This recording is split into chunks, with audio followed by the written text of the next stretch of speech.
$5 billion. That is the price of your collective incompetence this morning. I don't pay for market volatility excuses. Who signed off on these projections? Give me a name before I fire the entire floor. No one should have signed off on them, Mr. Thorne, because the math is fundamentally flawed.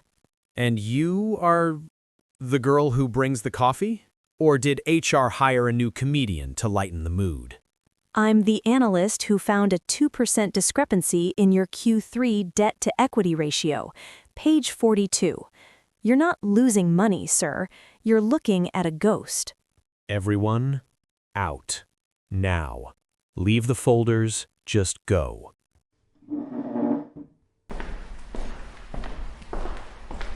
You realize that if you're wrong, I'll make sure you never work in this city again, not even as a teller.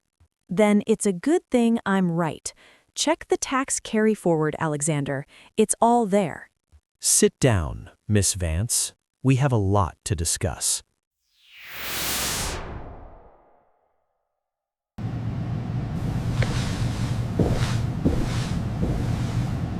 The Takeda merger is the biggest deal in the history of this firm.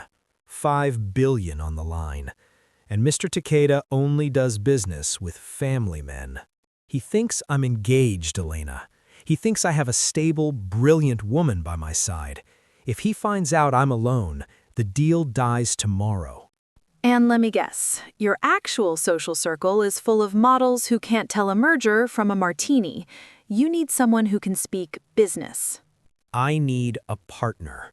Someone who can lie to a billionaire's face and back it up with data. I need you to be my fiancée for 30 days. 30 days of my life? That's a high-priced asset, Alexander. My student loans are 6 figures. My mother's medical bills are more. What's the ROI? $1 million, paid into an offshore account tonight. Another 4 when the deal closes. Your debts vanish. Your future is secured. Clause 1, no physical contact, unless the client is watching. Clause 2, you don't own my mind. I stay an analyst. Deal? Welcome to the deep end, Miss Vance. Try not to fall in love with the lie. Don't worry, Alexander. Love was never in the contract. In the world of $5 billion mergers, your brain is the weapon, but your image is the armor. You're late, Miss Vance. Though, I suppose for an entrance like that, I can waive the penalty fee. I wasn't being late, Alexander. I was being calculated. You wanted a fiancée who looks like she can handle your board members for breakfast. Will this do? You look like a thorn. Just remember, once we walk through those doors, the world has to believe I can't keep my hands off you. Then I hope you're a better actor than you are a mathematician, because the Takeda family is watching us from the balcony. Darling, I've been calculating our future since the moment we met. Everyone, may I introduce my fiancée, Elena Vance. Mr. Vane, I read your latest quarterly report. Bold move, though I'm surprised you chose to ignore the looming inflation hedge. Alexander and I prefer a more secure strategy. She was supposed to be a lie, a temporary fix, but as I watched her dismantle my rivals with a smile, I realized she wasn't just an asset.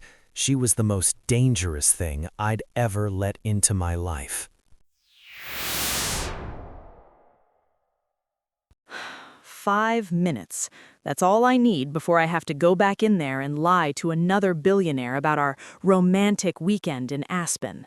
You handled Julian Vane better than most of my VPs.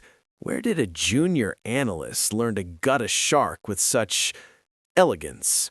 I grew up with 3 brothers in a house that couldn't pay the heating bill, Alexander. You learned to spot a bluff before you learned to read. Julian is just a bully with a better tailor. Careful, Elena. If you keep being this competent, I might actually start to believe my own lie. And that would be inconvenient for both of us. Don't confuse my performance with my feelings. I'm here for the 5 million, not the man. Remember Clause 2? You don't own me. The Takedas are leaving. They want a final word. He looks at her, eyes cold. Fix your lipstick. The love of your life is waiting. He thinks he's the one in control. He thinks I'm just a piece on his board. But every asset has a way of becoming a liability if you don't know how to handle it. Let's go finish this. The lie of the century starts today.